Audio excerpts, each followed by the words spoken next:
করেছিলেন।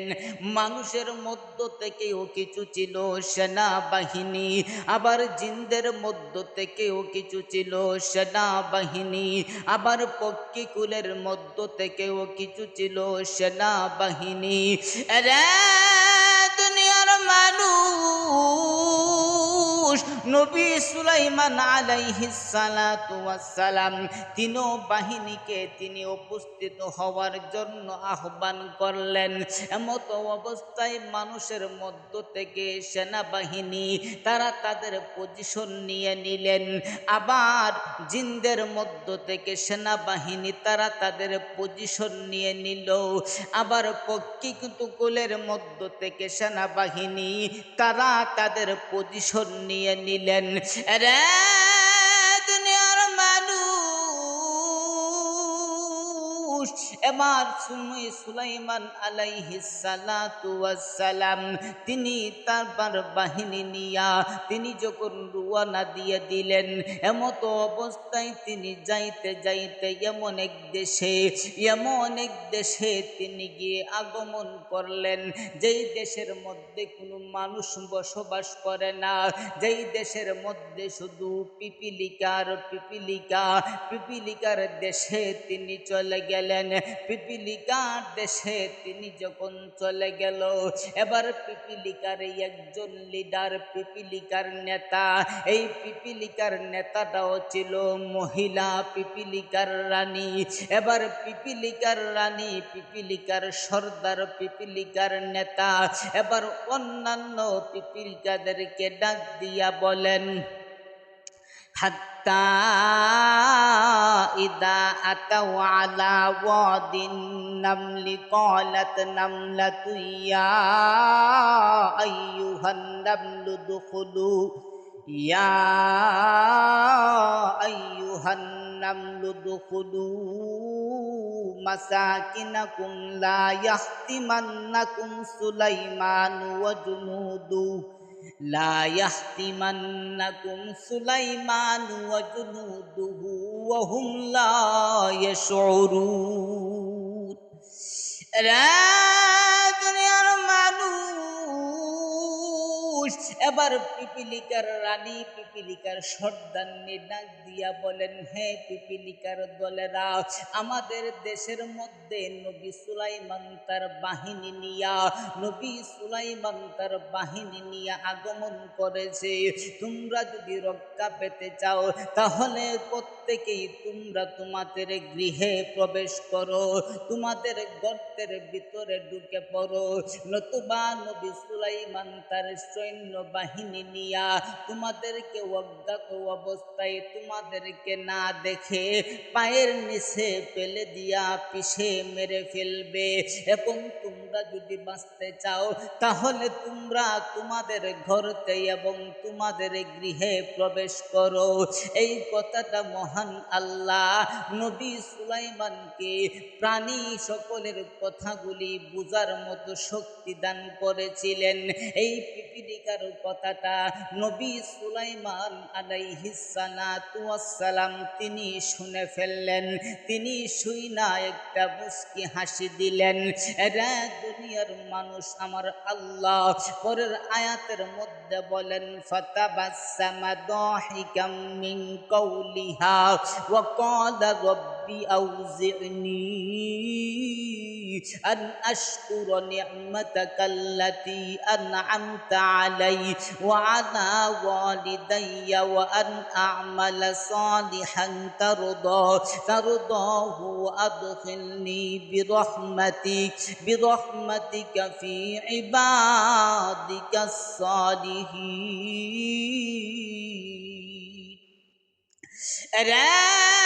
দুনিয়ার মানুষ, ওই পিপিলিকার কথাটা নবী সুলাইমান শোনার পরে এবার নবী সুলাইমান একটা মুস্কি হাসি দিলেন। একটা মুস্কি হাসি দিয়া নবী সুলাইমান মহান আল্লাহকে ডাক দিয়া বলেন, ওয়াকালা রব্বি, হে আমার রব, আউজি'নি আন আশকুরা নি'মাতাকাল্লাতী আন'আমতা আলাইয়া ওয়া আলা ওয়ালিদাই। হে আমার রব, ও মহান আল্লাহ পাক রব্বুল আলামিন তুমি আমাকে কবুল করো, আমাকে সামর্থ্য দাও, আমাকে তৌফিক দাও, যাতে করে আমি যাতে করে আমি তোমার সেই নিয়ামতের শুকরিয়া আদায় করতে পারি, যেই নিয়ামত তুমি আমাকে, আমার পরিবার এবং আমার পিতা মাতার উপরে দান করেছো। তারপরের অংশে বলেন ওয়ান আমালা সালিহান তারদা। এবার তিনি ডাক দিয়া বলেন মহান আল্লাহ আমাকে তৌফিক দান করো নেক আমল করার, যেই নেক আমল করলে মহান আল্লাহ তুমি খুশি হইয়া যাইবা। এতে বোঝা গেল মহান আল্লাহ আমরা যতই ইবাদত করি না কেন, আমাদের আল্লাহর যদি পছন্দ না হয় এই ইবাদতে কোনো উপকার আসবে না। এই জন্য এই নিয়ামতের জন্য দোয়া করা, এমন নেক আমল করার জন্য দোয়া করা যেই নেক আমল করলে মহান আল্লাহ খুশি হইয়া যায়। শুধু নেক আমল করলেই হবে না, নেক আমলের দ্বারাই কিন্তু আবার পার হওয়া যাবে না। আমার আল্লাহ পাক রব্বুল আলামিনের রহমত লাগবে, নতুবা আল্লাহর রহমত ছাড়া কেউ জান্নাতে যেতে পারবে না। এরে দুনিয়ার মানুষ, সাহাবায়ে কেরাম আল্লাহর রাসূল সাল্লাল্লাহু আলাইহি ওয়াসাল্লামকে ডাক দিয়া বলেন, এ আল্লাহর পয়গম্বর, ইয়া রাসূলুল্লাহ, ইয়া হাবিবাল্লাহ, ওগো আল্লাহর পয়গম্বর, আপনিও কি মহান আল্লাহর রহমত ছাড়া যেতে পারবেন না নাকি? এবার আল্লাহর পয়গম্বর ডাক দিয়া বলে, এ সাহাবীরা,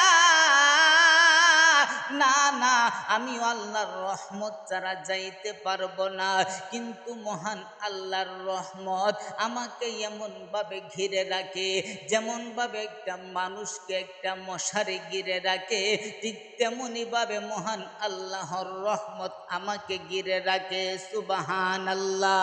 এই জন্য আমরা আমল দ্বারা পার হতে পারবো না যদি মহান আল্লাহ পাক রব্বুল আলামিন আমাদেরকে রহমতের দ্বারা আমাদেরকে পার না করে।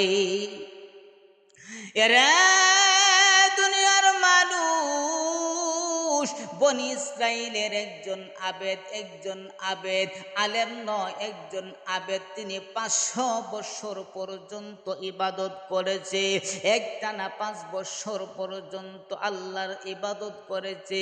দ্বীপের মধ্যে গিয়া তো মহান আল্লাহ তার খাবারের ব্যবস্থা করেছেন। ওই লোকটাকে কাল কিয়ামতের ময়দানে হাসরের মাঠে ফেরেশতারা জিজ্ঞেস করবে, হে আল্লাহর বান্দা, তুমি কি তোমার নেক আমল দ্বারা পার হতে চাও নাকি মহান আল্লাহর রহমতের দ্বারা পার হতে চাও? রে দুনিয়ার মানুষ, ওই লোকটা আলেম না হওয়ার কারণে ডাক দিয়া বলবে, আমি 500 বছর ইবাদত করেছি, আমি আল্লাহর রহমতের প্রয়োজন নাই, আমি আল্লাহর রহমত দ্বারা পার হওয়া লাগবে না, আমি আমার ইবাদতের দ্বারা পার হব। এমতো অবস্থায় মহান আল্লাহ পাক রব্বুল আলামিন ডাক দিয়া বলেন, মহান আল্লাহ পাক রব্বুল আলামিন বলেন, হে ফেরেশতারা, সে তো আলেম নয়, তাকে সে বুঝে নাই, এই জন্য এই কথা বলেছে। আমার বান্দাকে জাহান্নামের 70 মাইল দূর দিয়া একটা গুরানকে দিয়া নিয়ে আসো, একটা চক্কর দিয়া নিয়ে আসো। এমতো অবস্থায় ফেরেশতারা যখন তাকে নিয়া 70 মাইল জাহান্নামের 70 মাইল দূর দিয়া একটা চক্কর, একটা গুরানকে দিয়া নিয়ে আসবে। এমতো অবস্থায় তার এতই পিপাসা লাগবে, আমার আল্লাহ একজন ফেরেশতাকে পানি দিয়া একটা গ্লাস দিয়া পাঠায়া দিবেন। এমতো অবস্থায় ওই ফেরেশতাকে দেখা ওই 500 বছরের ইবাদত করনেওয়ালা ব্যক্তি এবারে ডাক দিয়া বলবেন, হে ভাই, আমি অনেক পিপাসিত, আমাকে এক গ্লাস পানি দাও। এবারে ডাক দিয়া বলবে, হে আল্লাহর বান্দা, এখানে তো এমনিতেই এমনিতেই দেওয়া যায় না। যদি তোমাকে আমি পানি দেই তাহলে বিনিময়ে কি দিবা? ওইখানে তো টাকার কোনো ব্যবস্থা নাই, ধন সম্পদের কোনো ব্যবস্থা নাই। ওই সময় ওই লোকটা ডাক দিয়া বলবে তুমি কি চাও? তখন বলবে আমার কাছ থেকে যদি আমার কাছ থেকে যদি তুমি পানি পান করতে চাও তাহলে তোমার 250 বৎসরের ইবাদত দিয়ে দিতে হবে। ওই লোকটা ডাক দিয়া বলবে আমার 250 বৎসরের ইবাদত তুমি নিয়ে যাও, বিনিময়ে আমাকে 1 গ্লাস পানি দাও। আমি যদি না বাঁচি তাহলে আমি ইবাদত দিয়া কি করব?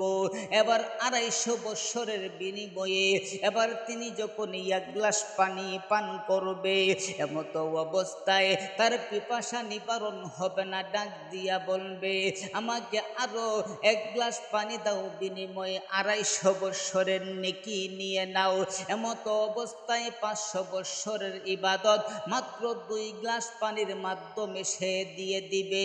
এমতো অবস্থায় মহান আল্লাহ পাক রব্বুল আলামিন ডাক দিয়া বলেন হে বান্দা, আমি আল্লাহ পাক রব্বুল আলামিন তুমি দুনিয়াতে থাকা অবস্থায় আমি আল্লাহ পাক রব্বুল আলামিন তোমাকে জন্মের পর থেকে মৃত্যু পর্যন্ত আমি আল্লাহ কত গ্লাস পানি তোমাকে পান করাইছি তুমি হিসাব রাখছনি? বান্দা, আমি আল্লাহ পাক রব্বুল আলামিন অসংখ্য অগণিত গ্লাস পানি তোমাকে খাওয়াইছি। এর হিসাব যদি আমি নিতে চাই বান্দা তুমি দিতে পারবা না। এমতো অবস্থায় বান্দা ডাক দিয়া বলবে মহান আল্লাহ, আমি তোমার